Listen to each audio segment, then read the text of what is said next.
Yo quiero dar una bienvenida muy especial para todos ustedes que fielmente han estado siguiendo estos temas, pero también quiero dar una bienvenida si usted apenas se está encontrando con este mensaje de bendición que hemos preparado para ti y justamente para Dios, mis hermanos, todo está completamente planeado. Nada está fuera de tiempo, nada está fuera de dimensión, todo está totalmente planeado por el Señor. Si es la primera vez que tú tienes contacto con esta palabra, seguramente que esta es la oportunidad que Dios preparó para ti, así que bienvenido, me alegra tenerte. Bueno, mientras algunos se están conectando, vamos a hacer un resumen rapidito de todo lo que hemos venido haciendo durante estos días. Si ustedes se acuerdan, comenzamos este programa conociendo que Dios nos ama mucho y que deberíamos ser tan felices y tan amados, deberíamos tener esa experiencia de amor, pero muchas veces no lo tenemos y nos hemos dado cuenta que la causa principal por la cual los seres humanos no experimentamos el amor de Dios es el pecado, ¿verdad? El pecado es como ese cristal que nos ha mantenido, como esa pared que nos ha mantenido lejos de experimentar el amor de Dios. Pero también conocimos una gran noticia que esto ya tiene una solución y es la salvación en Cristo Jesús, una salvación que se obtiene mediante la fe y la conversión. Ahora entramos en un momento tan especial y se trata nada más y nada menos que del señorío de Jesucristo. ¿Qué significa señorío de Jesucristo? Vamos a partir comprendiendo desde la palabra de Dios y quisiera invitarte, si tienes una Biblia en tus manos, abre tu Biblia, o si no, pero escucha lo que nos dice la palabra de Dios. Yo te voy a leer en la carta del apóstol San Pablo a los Filipenses del capítulo 2, del versículo 6 al 11. Dice la palabra de Dios: el cual, siendo de condición divina, no retuvo ávidamente el ser igual a Dios, sino que se despojó de sí mismo, tomando condición de siervo, haciéndose semejante a los hombres y apareciendo en su porte como hombre. Y se humilló a sí mismo, obedeciendo hasta la muerte y muerte en cruz. Por lo cual Dios lo exaltó y le otorgó el nombre que está sobre todo nombre, para que al nombre de Jesús toda rodilla se doble en los cielos y en la tierra y debajo de la tierra, y toda lengua confiese que Cristo Jesús es el Señor, para la gloria de Dios Padre. Palabra de Dios. Esta es la definición más clara del señorío de Jesús. Esta es la expresión más clara del señorío de Jesús a través de las Sagradas Escrituras. Cuando hablamos del Jesús Señor, primero tenemos que comprender el pensamiento bíblico. Para nosotros, los latinoamericanos, la palabra Señor no tiene mucho sentido. Ustedes sabrán, la palabra Señor no tiene mucho significado en nuestros tiempos.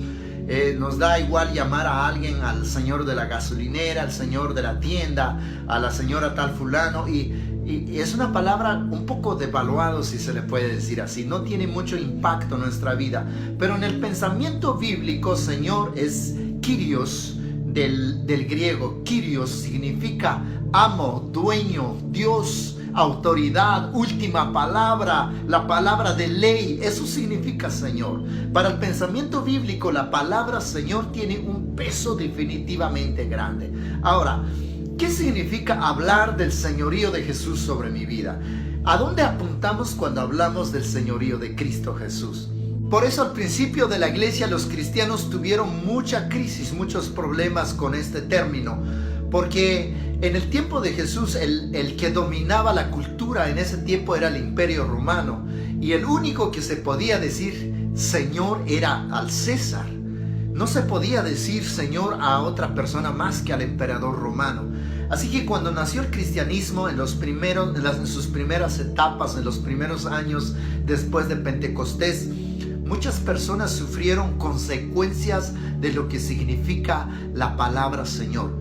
Porque cuando eran juzgados delante de los jueces romanos, ellos proponían estas opciones: o renuncias a decir Señor a Jesús, y vuelves a proclamar al César como Señor de tu persona, entonces te dejaremos libre. Eso era la expresión de los jueces. Los jueces ponían en dilema a los primeros creyentes: o renuncias a Jesús como tu Señor y vuelves a proclamar al César como el único Señor, entonces serás libre. Los cristianos en esta etapa tuvieron una crisis, una dificultad demasiado grande, porque los cristianos contundentemente respondían: el único Señor es Jesús. Y eso era la causa definitiva para que fueran llevados al juicio, al martirio, a los leones, no sé, ¿verdad? No había otra opción en ese tiempo. Cuando el cristianismo comenzó a resurgir, solo había dos opciones: o reconocer al César como Señor, o reconocer a Jesucristo como Señor. Y es ahí donde viene la historia de muchos de nuestros mártires, ¿verdad? Muchos de ellos dieron la vida por reconocer a Jesús como su Señor. ¿Por qué, mis hermanos? Porque cuando hablamos de Jesús, Señor, eso tiene un impacto tremendo para nuestras vidas como creyentes. No es lo mismo un creyente que tiene y que vive su vida sirviendo a muchos señores, ¿verdad? Un verdadero creyente católico, renovado y transformado por el poder de Dios, es aquel que quiera o que ha aceptado a Jesús como su Señor. Porque esto implica muchas cosas. Primero, cuando hablamos de Jesús como Señor de nuestras vidas, implica en primer lugar la renuncia a nuestros deseos. Todos los seres humanos nos movemos por deseos. Entonces aquí está la primera implicación. Si no somos capaces como creyentes otorgar nuestros deseos a Dios, otorgar nuestra libertad voluntariamente a Jesús, no seremos cristianos en la plenitud. No tendremos la experiencia de la salvación de Cristo. Porque esto es un momento crucial en la fe cristiana. O acepto a Jesús como Señor, o sigo aceptando al mundo como Señor y gobernante de mi vida.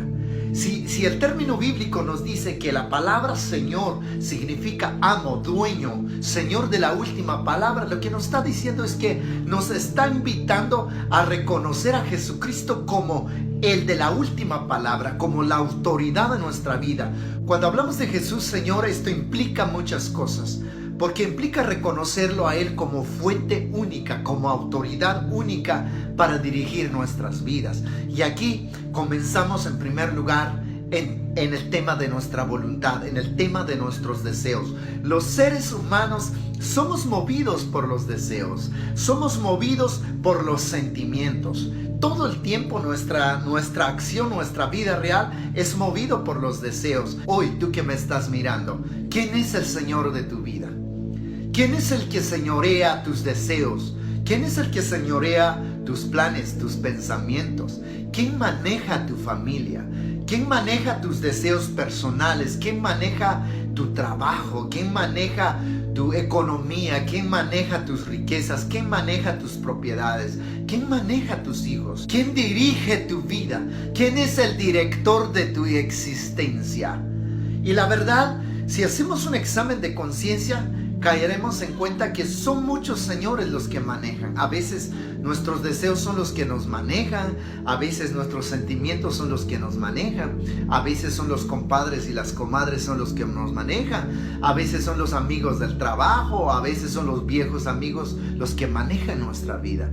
A veces lo que maneja nuestra vida es una botellita, ¿verdad? O a veces lo que maneja nuestra vida es un cigarro, lo que maneja nuestra vida es un gramito de droga. A veces lo que maneja nuestra vida es un deseo desordenado. ¿Quién gobierna tu familia? ¿Quién gobierna tu matrimonio? ¿Quién gobierna tus hijos? ¿O quién gobierna tu historia, tu trabajo? ¿Quién gobierna tu vida cuando estás solo en ese auto, en la oscuridad, cuando nadie te ve? ¿Quién te gobierna, mi hermano, mi hermana? ¿Verdad? Esta es la pregunta crucial que vamos a hacer en este tema. ¿Tú qué me dices? Si tu respuesta es, ¿sabe quién gobierna mi vida? Son mis propios sentimientos, mis propios deseos, o lo peor de todo, las noticias o la comadre, el compadre o los viejos amigos, si son ellos los que gobiernan tu vida, entonces nos vamos a hacer una pregunta: ¿a quién quiero servir de hoy en adelante? ¿A quién quiero elegir como gobernante de mi vida? Porque déjame decirte, hermano, para experimentar la salvación y la libertad cristiana total y completa, no se puede experimentar si usted como persona sigue siendo el gobierno de tu propia vida. No se puede experimentar si son tus deseos los que gobiernan, si son tus sentimientos los que gobiernan, si son los compadres o las familias quien gobierna tu vida, si es la cultura desordenada que tenemos quien gobierna nuestra vida. Si no tenemos identidad propia, definitivamente no podemos experimentar la salvación en Cristo Jesús. Esta es la gran pregunta que tenemos que hacer. ¿A quién consulto mis decisiones? ¿A quién recurro cuando estoy pasando en momentos de dificultad? Cuando tengo momentos de aprieto en la vida, cuando no puedo más con mi vida, cuando no puedo más con alguna situación existencial, cuando no puedo más con mi familia, cuando no puedo más con todas las realidades que está pasando, ¿a quién recurro para consultar cómo debo responder a las cosas? Mis hermanos, estas son realidades que tenemos que ponerlos en nuestra existencia. Son preguntas que tienen que marcar hoy nuestras vidas. ¿Por cuánto tiempo nosotros hemos vivido nuestro cristianismo de forma incompleta?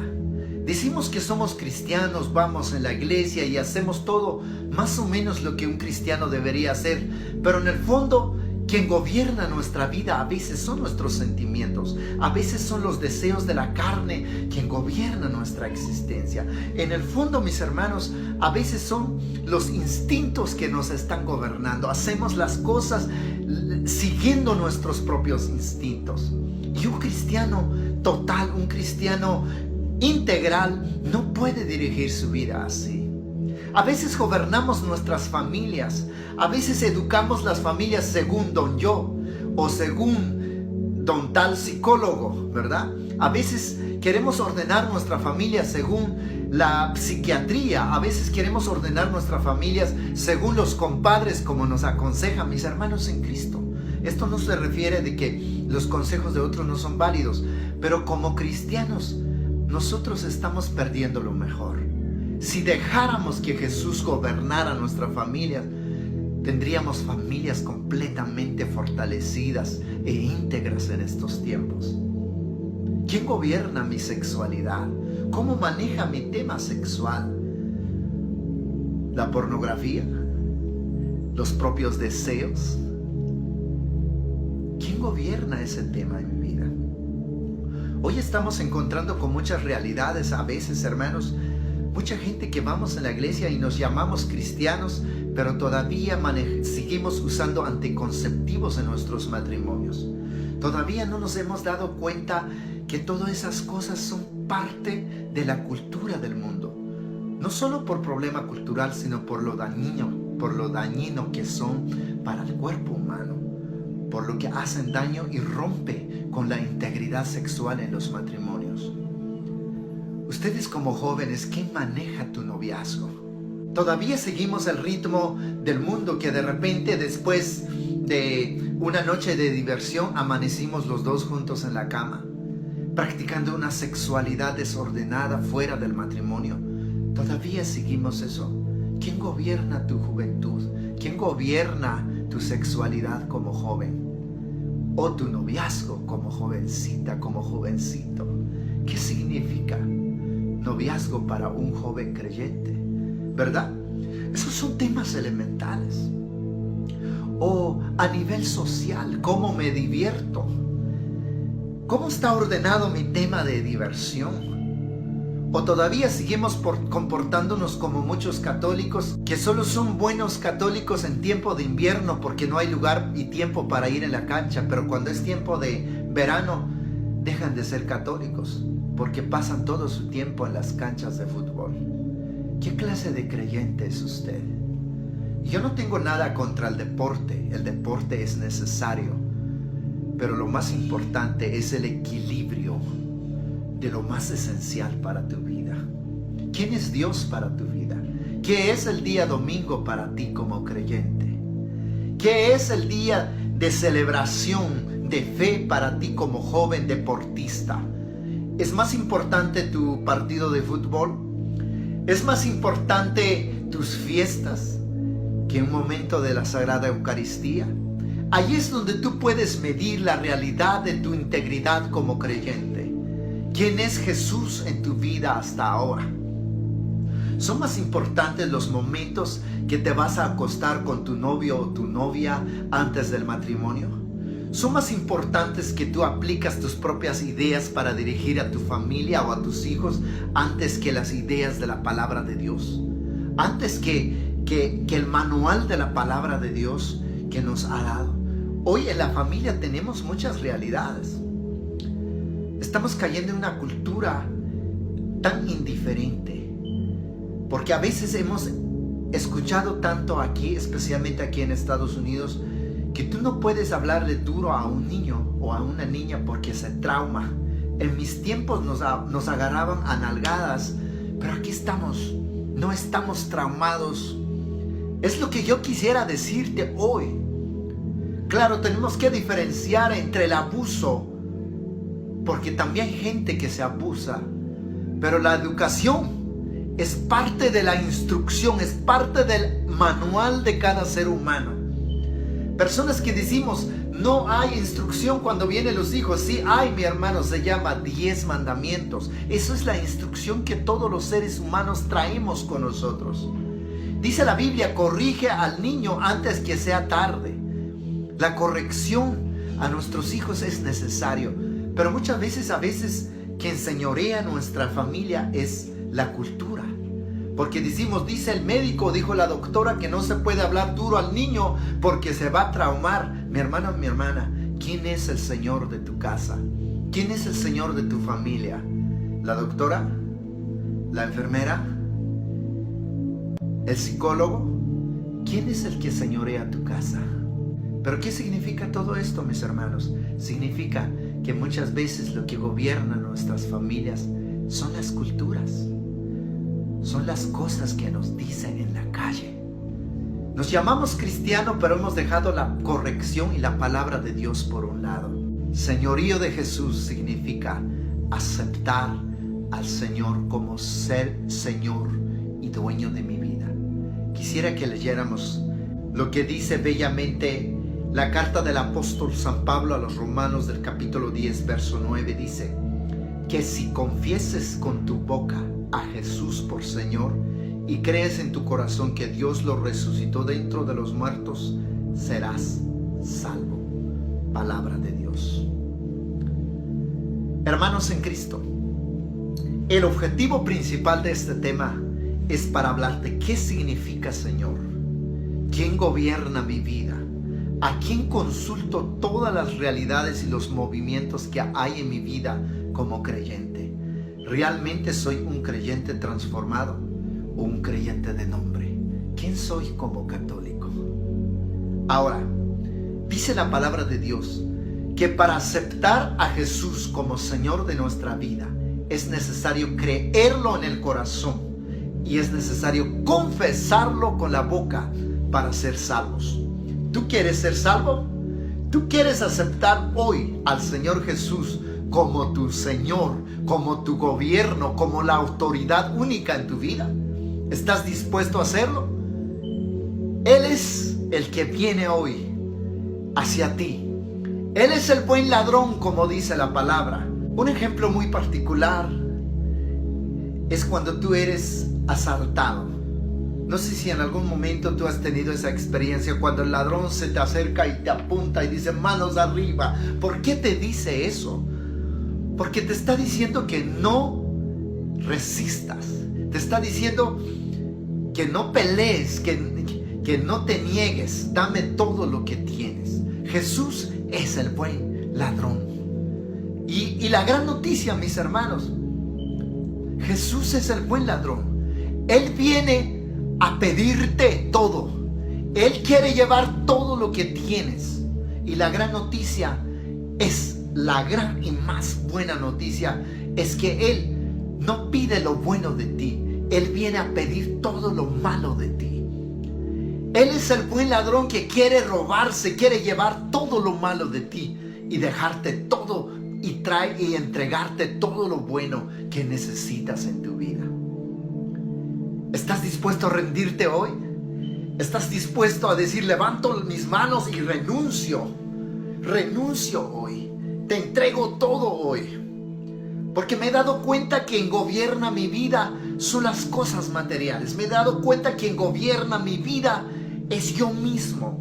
Me he dado cuenta que quien gobierna mi vida son mis compadres, son mis compañeros de trabajo o de deporte. Me he dado cuenta que quien gobierna todo son mis deseos. Ahora quiero ser libre. ¿Quieres levantar tus manos arriba y decir, me entrego voluntariamente, entrego mi libertad a ti, Señor? ¿Estás dispuesto? Él es el buen ladrón que se quiere llevar todo. Pero para eso es importante que tú tengas el valor libremente de entregar todo a Él.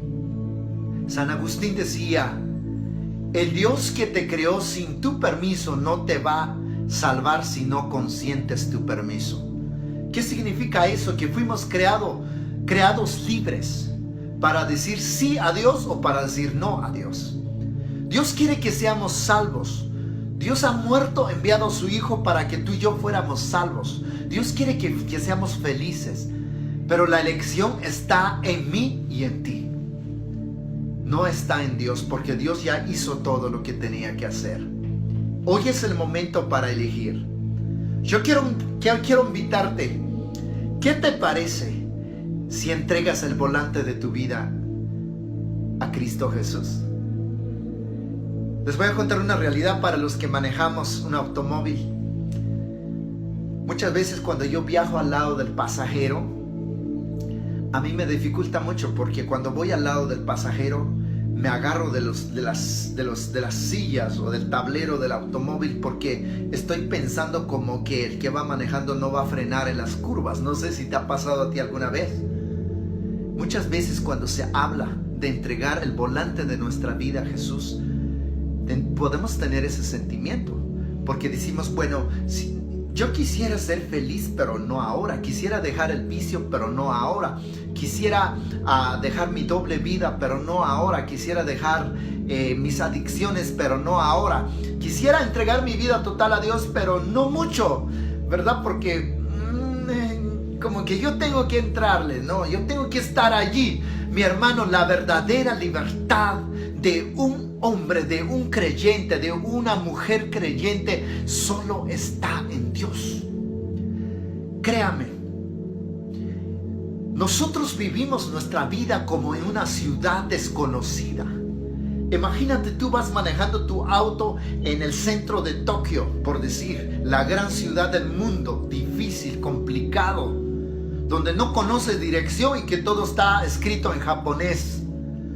¿Cómo puedes encontrar un lugar? Pero al lado de ti que hubiera un japonés ahí manejando y que dijera, sabes, si me permitieras llevar tu auto, yo sí conozco el camino. ¿Cuál sería lo mejor para ti? ¿Seguir buscando a lo loco? ¿Seguir buscando el camino a lo tonto? No. Yo preferiría que ese japonés maneja, porque él sabe leer, él conoce. Así está nuestra vida en el camino de Dios.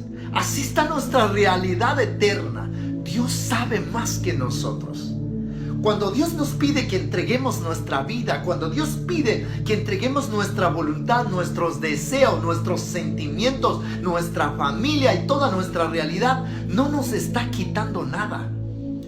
Está tomando el lugar de nosotros, porque Él sabe hacer mejor las cosas, 10,000 veces mejor que tú y yo. Ningún ser humano va a poder salvarse por sí mismo. Ningún ser humano va a encontrar felicidad en las cosas materiales. Solo en Cristo está la felicidad. ¿Quién es el Señor de tu vida? ¿A quién quieres otorgarle el volante de tu vida ahora mismo? ¿Quién quieres que sea el que gobierne tu vida, tu existencia, tu familia? Gente que dice, hermano, tengo problema con mis hijos, ya no puedo.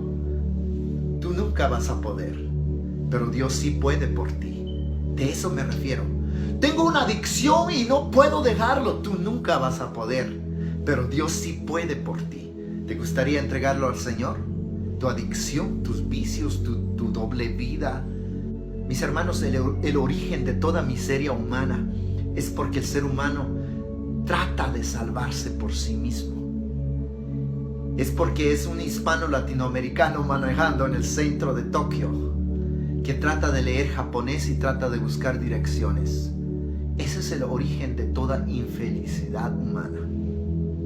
¿Te gustaría entregar tu volante a Cristo en estos momentos? Cierra tus ojos. Vamos a guardar un momento de silencio.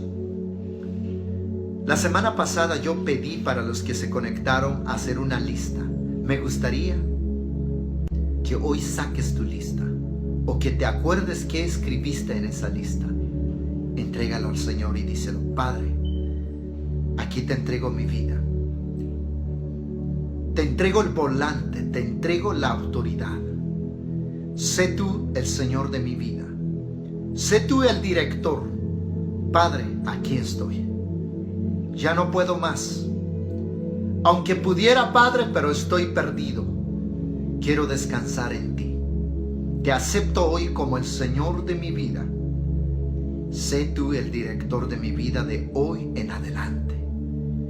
Padre, te pido en el nombre de tu Hijo Jesús y en el poder del Espíritu Santo, por los siglos de los siglos.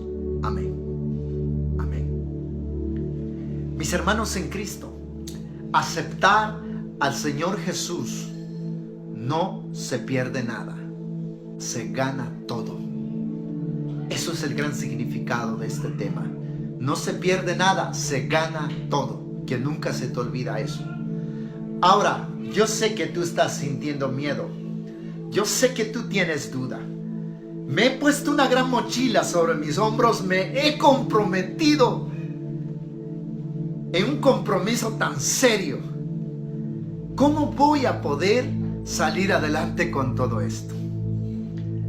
Para la próxima semana te voy a presentar a alguien. Tendremos un invitado espectacular que muchos de ustedes no lo han conocido. Estará aquí en este programa. Porque Él será el que te va a guiar. Él será el que te va a ayudar. Y Él será el que te va a conducir para llevar este compromiso. Esto que tú dices: me metí en un saco grande. Así hablamos. No es un saco grande. Porque el que viene para la próxima semana es mucho más grande que el saco. Realmente Él es el que hará las cosas contigo y para ti. Yo te quiero dar gracias por todo lo que estás haciendo, por estar siguiendo este programa. Jesús es el único Señor que nos ha traído libertad. Mientras tú como hombre o mujer no estés dispuesto a entregar el volante de tu vida a Jesús, siempre estarás remediando las cosas por tus propias fuerzas.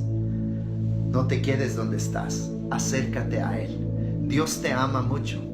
Y si has aceptado al Señor Jesús en tu vida, dale el testimonio. Dale el testimonio a otros, no tengas miedo, o escríbenos. Te esperaré la próxima semana. Estamos a la expectativa de encontrarnos muy próximo. Y para entregarte la gran noticia que no estarás solo en este camino. Nunca estarás sola en este camino. Dios te bendiga. Qué alegría haberte tenido una vez más conmigo. Bendiciones.